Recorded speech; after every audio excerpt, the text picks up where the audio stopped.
Welcome to the Daily Reset for Success show. This is Marian LaSalle, and my co-host today is the most wonderful person I know, Melinda Cooper.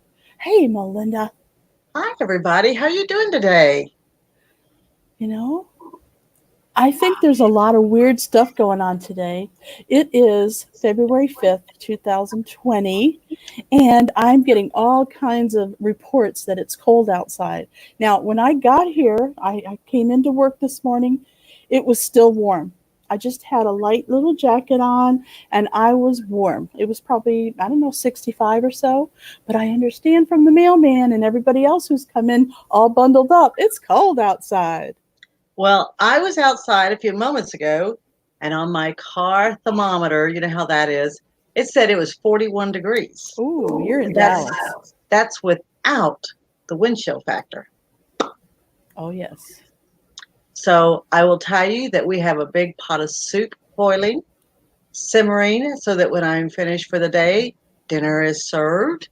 We have a nice little cozy heated room waiting for me to go to. And I have a great movie to pick for this evening's entertainment: popcorn and a soda. You mean not popcorn in a cocktail? Well, I would love to say yes, but the reality is I would pass out the minute I had a drink. So I need to do some more things this evening. So it's a soda to kind of give me a little bit more pep. Okay, I gotcha. If you are listening to this on a podcast, I do apologize for the audio. I am in the midst of repairing that. It has taken me a while. Many people have been investigating why I have an echo and why I sound funny. Excuse me. Yes. I'll be right back. Okay. So today we're going to be talking about, as she's telling you, about thank you for paying attention and joining us on this podcast and YouTube and, you know, StreamYard and live Facebook. We're always grateful that you're here to join us. We're always grateful that you're here with us, and I got to tell you, it's exciting to always be here and discover all the new and different things that, it really takes to get a show going. So thank you very much for being here with us, and thank you for helping us work through our steps one at a time. Yes, I'm so glad you mentioned that because that ties right into today's topic, which is how to break through habitual thoughts. The habit of thinking a thought over and over again. It wakes you up at night, it keeps you up, it won't let you sleep. You wake up in the morning and you're kind of startled. It's the same, especially if it's a negative thought. That habit it can really destroy you. And for me, right now, my habitual thought pattern is, how am I going to get rid of this sound issue I have? So I've had a lot of different people looking at my computer and my sound. I had a professional microphone. Nothing seems to uh, cure it. Okay, it comes and goes. So what they've finally decided is that it's my computer. So I'm getting a new computer. Mm. Yay, yay, yay. 555, yay. I had to get me a new computer recently. I got it at the end of December. We had a lot happening before Christmas, so we got our Christmas after Christmas, and I got a new computer. So I'm still kind of learning all my new bells and whistles. That's fabulous. Yes. Did you get a Mac or a PC? You know better, I did a PC. When people tell me they're going for a Mac for the first time, I always go, I'm so sorry. Don't call me if you have problems. Both of my kids are Mac people, right? They're both Macs. And I'm going, wow, good for you. They're like, Mom, we need to move you over. I said, no, I'm old school. I'll stay right where I'm at. I'm doing just fine. Thank you. A habit that I have, I'll admit, but PC and me, we're buddies. Amen. See, did you hear that sound? It's like an echo, but it's not always. It's just sometimes. It's very Okay, strange. so I think that you hear it more so than we do out here. Really? Okay. I do. I do. I really think it is, because I'll be honest, we've said that for a couple of days and I haven't heard it yet. Really? Now, have you listened back to the recording? I have. Okay, and okay, well then, hey, I'm getting a new computer for no reason then. That's right. That's right. Yes. That's why I say sometimes we get our own sound kicked back without realizing that it's really us and not what they hear over there. Okay. So I am very happy to be here on the Daily Reset for Success show. To me, it's happiness. And I have had a few people say, wow, that's a lot of work daily. I said, maybe it's work to some people, but to me, it's joy. It brings joy into my life that I get to see my friend Melinda, who's 5 hours away from me. Oh, all right, you're a little bit further south than my sister, 4.5 hours away from me. Well, of course, that depends on who's driving, but yes. Oh, well, that's true. It's 4.5 for me. It's probably 3 for you, right? It's right around 3.5. Yes, it is. Don't forget, though, I'm on the south side of Houston. That's true. So maybe to get to Houston proper, it's 3.5 hours. I'm Well, just saying. we'll just leave that alone. Okay. All right. Well, as usual, I would like to start with our daily word. And today is a fantastic opportunity to listen to a little bit of wisdom about breaking your habitual thought patterns. How about that? I love it. Okay, here we go. I create space to receive divine wisdom. Sometimes I must make a conscious break from my habitual thought patterns to become more receptive to divine wisdom. I release my smaller personal thoughts and open to greater thoughts. What steps can I take to usher in a new way of looking at things? Perhaps I can spend some time alone with nature or enjoy a relaxing hobby. Taking a brisk walk around the block while affirming words of inspiration can also help me make a new start in my thinking. Wisdom goes far beyond my mind. It is also the language of my heart. Silently focusing on my heart's steady rhythm can quiet my mind and increase my receptivity to inspiration and guidance. This inner knowing gently reveals what I need to know and do. Very nice. Very Isn't it, nice. isn't that beautiful? That is nice. It's very nice. Yeah. I think some of us, believe it or not, I think that some of us need a trigger. Can I call it a trigger that says it's time to stop the noise? And to me, habitual thinking, usually, not always, is habitual noise, right? We've heard it for so long, or we have taken it in and accepted it from a source that really probably shouldn't be in our life anyway. But we take that source and say, well, this is what they said. Well, this is what they said. And without realizing it, every time that we repeat it, we anchor it into our minds and into our memories, you know. And so with that, with that in mind, we have to remind ourselves that what other people consider as an acceptable thought or something that they can indeed, you know, one of the things for me, I'm going to tell you right up front, as you can see, my fingernails are red, right? I have them red for a lot of different reasons, but I have more people who tell me, aren't you ever tired of being red? Do you always have to have red fingernails? Well, for me, yes. I love it. I love the energy. I love the color. It's just me, right? Good, bad, or indifferent. But somebody else may look at it and say, this is not quite what I expect you to be wearing. Well, that's okay. That's okay. Because we have to break the habitual of them telling us it's not right. So we have to say, it's okay if it's not right for them because it's right for me. It's right for us. And we can break that. We can really break that habit. We have to be conscious about our thoughts, and we have to be conscious about the idea that just because we heard it from a reliable source or from another source, that maybe just in a roundabout way, that does not mean that we have to absorb it.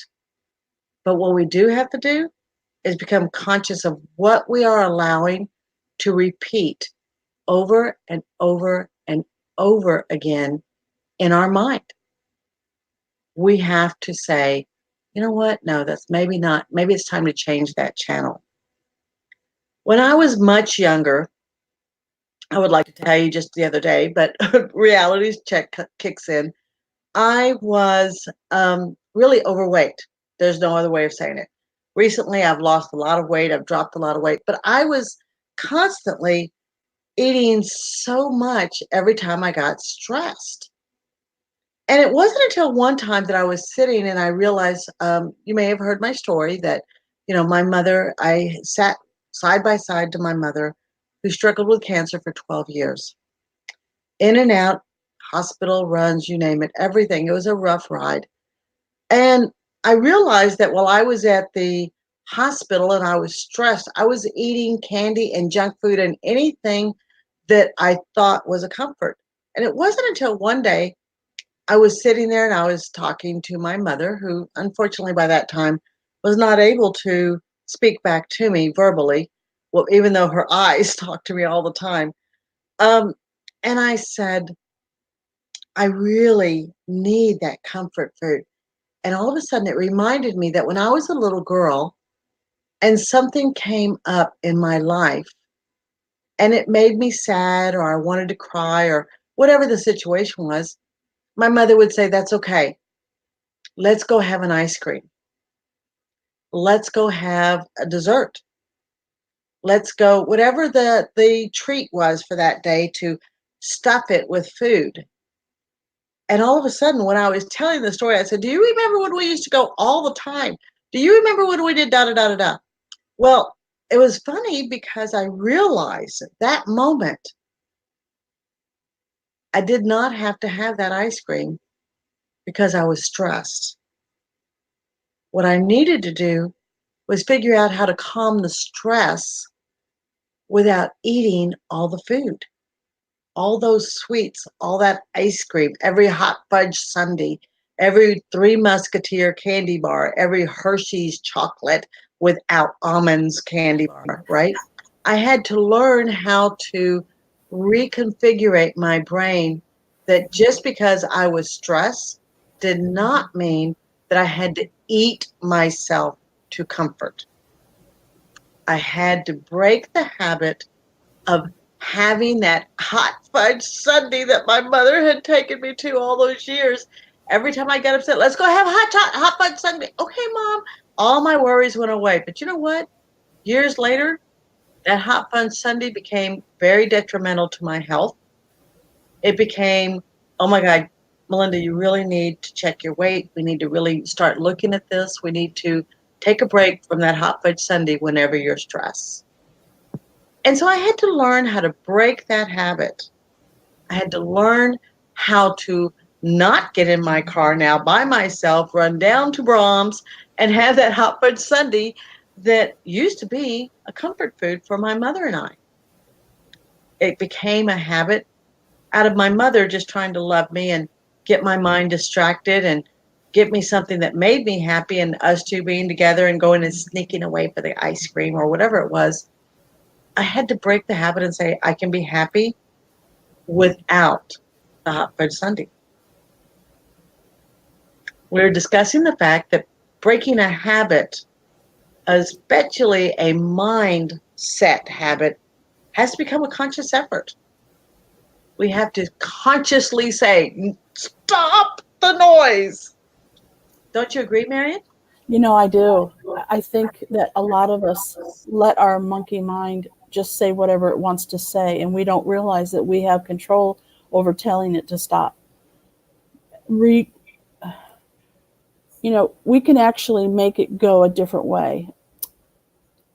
The reason I said that is because somebody put out the 10 steps to helping when you're taking care of an Alzheimer's patient or a family member, somebody who has Alzheimer's. And it's talking about redirecting. So when they start saying something and it's totally, like, you're my mommy. Well, no, I'm not your mommy. Instead of arguing, you're redirecting them. And we can learn to do the same with our thoughts. I think most of us don't realize that, so we just let it run away with us, and it carries us away every day. And that's one of the reasons why I love this show so much, is because we're learning how to reset that thought pattern, that the habits that we fall into, especially like you were talking about, Melinda, when it was something wonderful as a child, and now it's detrimental as an adult. Eating ice cream every day is not healthy for you. Not It only do you, isn't? Are you sure? I'm absolutely sure you can look down here at my Yeah. belly and say, that's what it's like when you eat ice cream every day. Yeah. You know, Because I have the same issue, and how many of us do? Now, it may not be food for you. It may be something totally different. Cigarettes is a big one. I know in my family, thank God I didn't get, I need a drink of alcohol or I need a cigarette, but I know a lot of people that do, that it's really hard for them. Their thought immediately goes to, let me soothe myself by going out and having a cigarette, because you can't smoke indoors anymore. thank Otherwise, they God. would have just Thank lit up God. right where they were, That's right. Thank God. Thank God that we can't. But you're absolutely right that we have to really turn around and look at it and say, where did we get that idea? Right? Where did we get the idea? Or maybe I will go one even deeper, unfortunately. When I was very young, and still now, I was the only girl of seven with seven brothers. And many times, especially in sports, I was very much a sports fanatic. I was raised with sports. I was in sports. I played collegiate ball. You know, thank you, whoever you are. You have to let us sign you in. Go ahead, Mary. Tell them how to trigger that.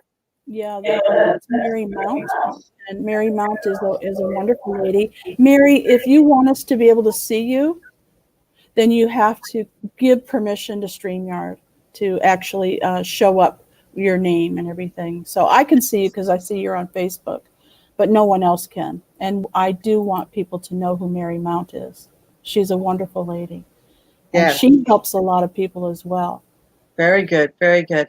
So for me, I started realizing that maybe I wasn't good enough. My father, who only knew best how to do boys, he would say, "Are you keeping up with the boys? Can you outshoot them? Can you out whatever, whatever, whatever?" No, wait a So minute.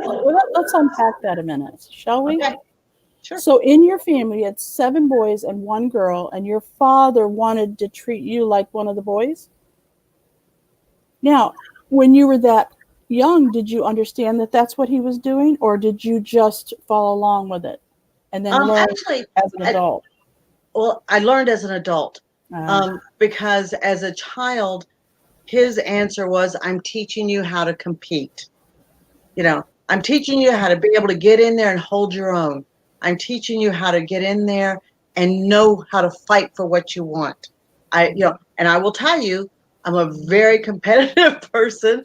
I am indeed. Boy, he's absolutely right. And when I would get my bone, when I'm a dog with a bone, when I get it and I really want it, I know how to dig in. I know how to get in there and do exactly what he taught me to do. Boom, right? so The that's difference. good and bad. It's a good and bad because it's good that I learned how. It's good that I know I have it. It's good that it triggers when I'm ready. The bad was that as a woman, I often wondered if I was enough. As a woman, I wondered if I was enough. So, Melinda, I just happen to know what you used to do for a living. And it seems to me, I don't know this for a fact, but it seems to me it was probably a male oriented uh, career. Am I correct in that? I started out, actually, I started out in many. You and I both have driven trucks, right? You drove trucks, I drove trucks, I did buses, I actually used U-Haul. I was, you get the idea. I ran a U-Haul place. I did, all this kind of stuff. I threw newspapers. You get the idea, all the other things that I have done. And you're right, it was very male orientated. And I fit in because even to this day, I do better. I do better with men than I do with women because you know what? That's my comfort zone, right? Boom. I have no qualms in that. So in doing that, it was very hard for me to change over and be okay with women. Now I'm going to go ahead and throw this out there. I was a congressional liaison um, for a long time. And in doing that, here's something interesting.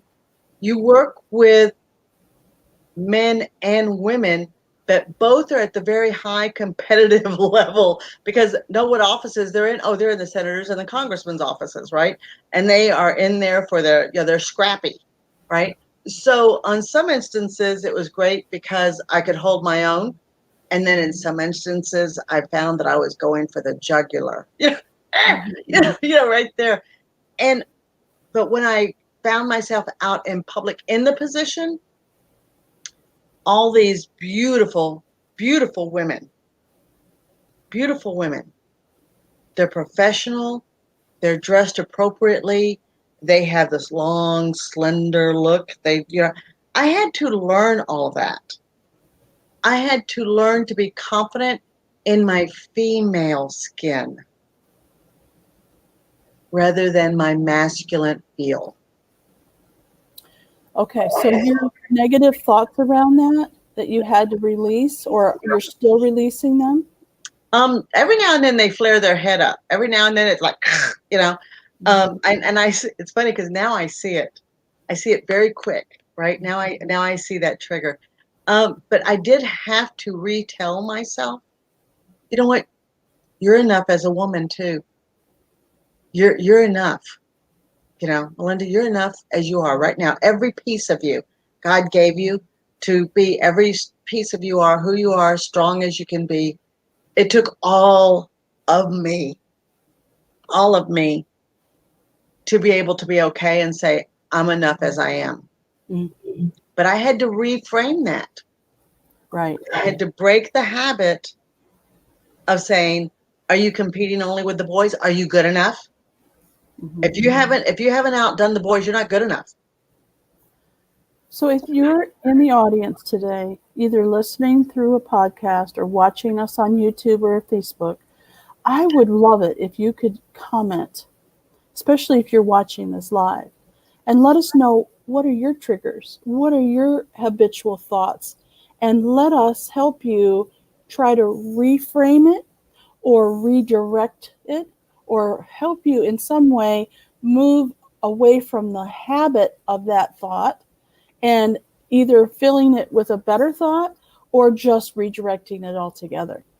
So as I said to you this morning, someone sent the top 10 things to help you when you're dealing with somebody with Alzheimer's. And it got me to thinking about the habitual habits for people with not just Alzheimer's, but any kind of dementia. They tend to say the same thing over and over again. And it can really get on your nerves, right? Well, and it could be they get stuck in a pattern, and we do the same thing. I was discussing the fact that now I wear red fingernails, right? And Marion has actually been with me to get and I'm like, that is not the red I picked. Right. It looked orange to me. It was orange. And the guy said, finally, he told me, he says, well, that was the red that we saw. And I smiled. And rather than fight him and get into the argument and get into into that ugliness that comes into that kind of a play, I said, you know what? That's okay. It still looks good on me. And I'll have it painted somewhere else. It's just that simple. Right? I diffused it by saying, no, he was not going to push me into that re-trigger. Instead, I diffused it. I said, that's okay. I had to let go of it before I went into the trigger mode and let me go through your throat and over this counter.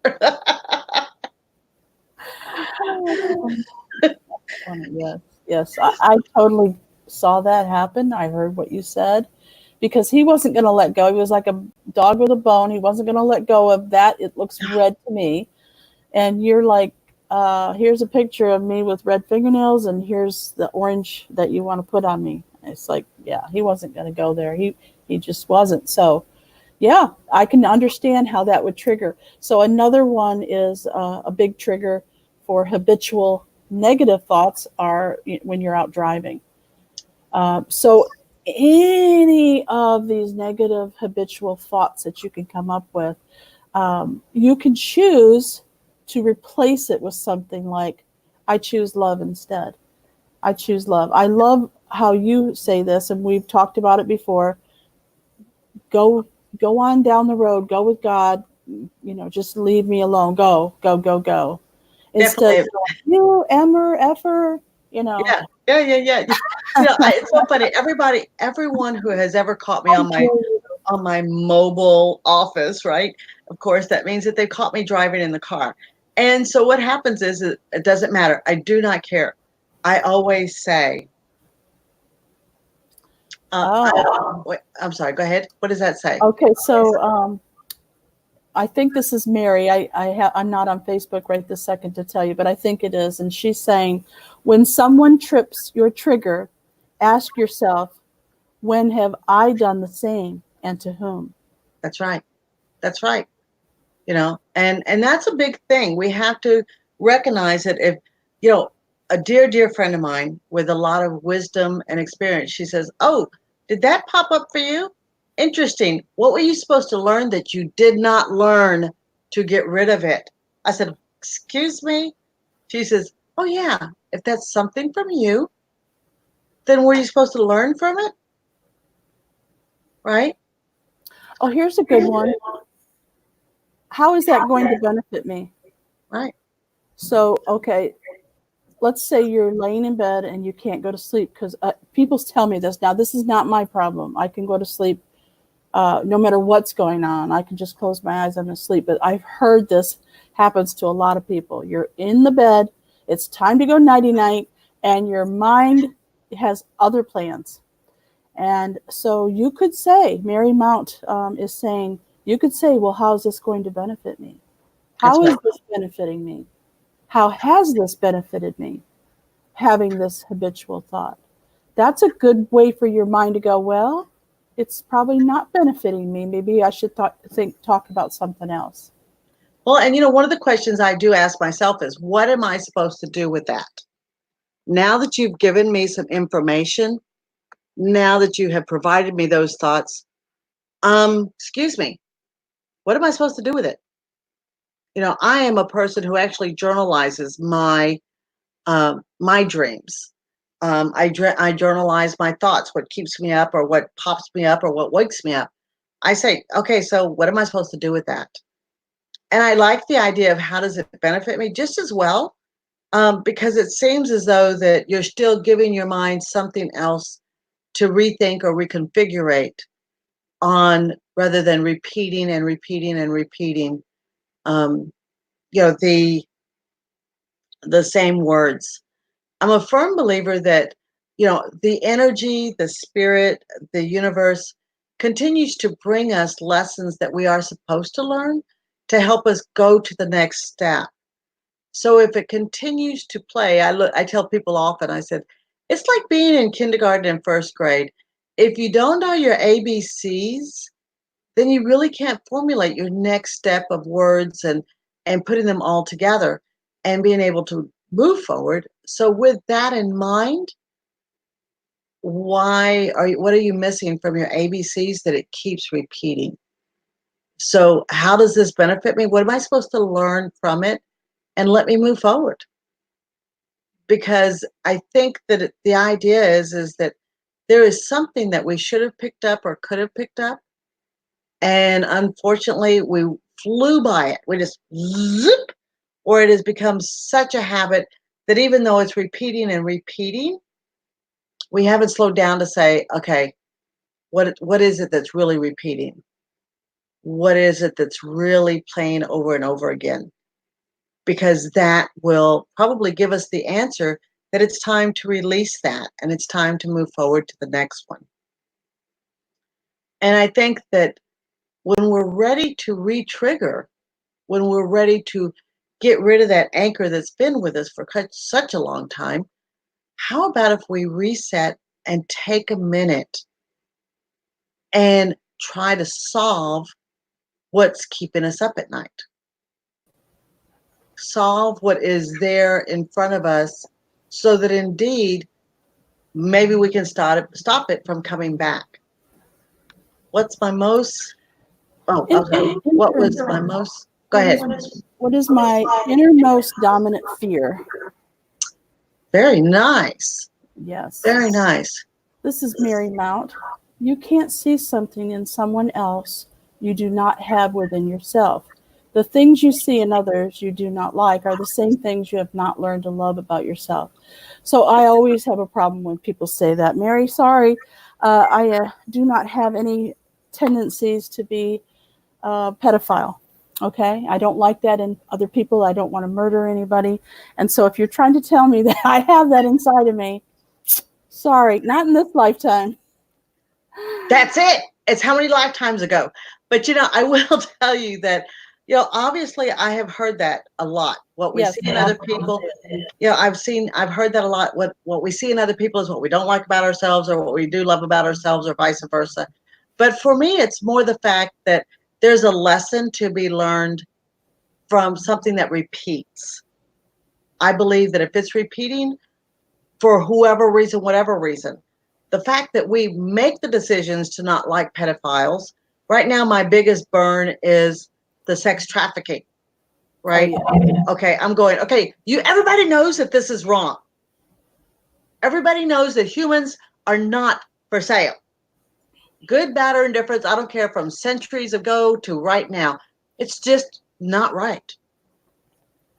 And if we're all evolving, shouldn't that have gone away as well? Just saying, right? So do I like that? No. Do I see that in myself? No, I don't want to, I'm not going to sex traffic anybody. But on the other hand, it just reinforces that I do have a bigger calling, that maybe my job is not finished to get out there and do something else, become a part of something and someone else to help maybe stop that or at least bring notice of it. So it's part of a lesson for me. Yeah. What am I supposed to learn? And what am I supposed to do with it once I learn it? Well, these are all things that, if you're trying to get to sleep, are for another day. Right. I say just do the best that you can right then That's right. by redirecting your thoughts to something more positive. So just be conscious of what you're thinking.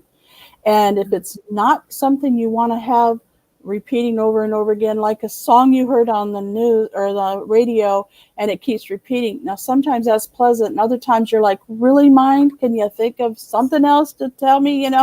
It's like you just keep repeating the same thing over again. That's a habitual thought, but it may be positive.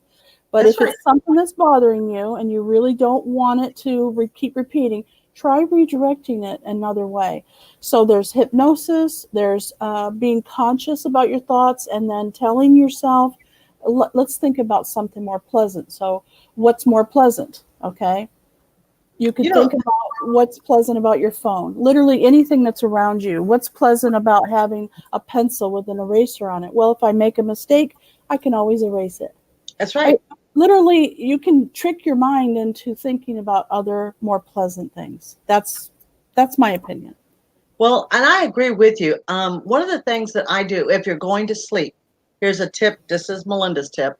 But if you're trying to go to sleep and that nasty habit keeps churning, what I have gotten to do is I do sounds. Sometimes I do ocean sounds. Oh, yes. Sometimes I do flute sounds. Sometimes, just whatever soothing sound to you. My husband likes the opera. You get the idea. Oh, goodness. And he loves those, the classics. And I'm like, no, just give me the ocean. Just let me have the ocean sound, right? Let me have the natural flutes, the different things like this. And when I have that, when I feel like one of those, I call them the negative repeats, right? They're coming up. I switch over, reach my hand over, and I'll touch my button. And when I touch the button, I say, I'm done with that. I'm listening to my ocean. I'm done with that. I'm listening to my flutes tonight. Whatever I have to tune into that night, I re-trigger it by the music. And I'm like, oh, you're being drowned out, by the way, because I'm listening to the ocean. Just So thought I'd let you know. that's one way of handling it. Yeah, just let you know, you're being drowned out because I'm listening to the ocean right now. And I find that in re-triggering that, it's almost like when I reach for that button, it's like the negative goes, okay, forget it. She's gonna drown us out. you know? And that may sound pretty simple, and it may sound, I have people say, well, it doesn't work for me. I said, no, there's a difference between saying this will work for me and setting your mind, I'm going to re-trigger. This is how I'm going to break that habit. Just in Right? case you were wondering how to get a hold of Melinda, because she's so wise and she's so kind and loving and all the good things in life, you can go to livingthedreambusiness.com and reach out to her, because I do. And she always responds. It may be 5 minutes later or maybe even a day later, but she always does respond. Well, thank you. I do. You know, I love speaking to people. I love talking to people. I truly love helping people. It's my heart, right? It's my heart, as it is yours. Marian, maybe that's why we're kindred spirits, because we both enjoy that. That's right. And we get together and say, okay, did you know so and so? How can we help? How can we help them? Right. Yeah. And we even do it together. We gang up on them and we're going to nice them to death, bless their hearts. We're going to overwhelm them with, oh God, today Marian's checking on you. I'll check on you in an hour. We do that because it's all about, we're all together in this. Now, what she's talking about maybe something new to you, but if you have a buddy or a friend that you can use this technique on, if somebody's having a hard time, you can take the relief of both of just you handling that situation. And the prayers are great, but if they really want to know that people are thinking about them, you could take turns. You can literally come up with a plan to help somebody if they've got a diagnosis of some sort, or they're all of a sudden they're real quiet. A lot of people tend to go in when things aren't going your way, if you're getting depressed or whatever. So you can gang up on them like Melinda and I do, and make them feel loved. They're overwhelmed with it because we come up with a plan. Literally, we talk about it and come up with a plan. So I know this has gone way over the time that we're supposed to be here. I promise everybody 30 minutes. Every time I talk to Melinda, this happens. I just don't want to stop it, but here we are. Thank you for coming and listening and watching. If you're here on Facebook or YouTube, we're on all the podcast channels as well. And we look forward to coming back and hanging out with you. Just don't be afraid. Come on in, interact with us. We're live. So come on back, okay? This is the Daily Reset for Success. And for today, we're out of here. Oh, no. Sending you love and energy, everyone. Bye. Remember, create a fantastic day for yourself.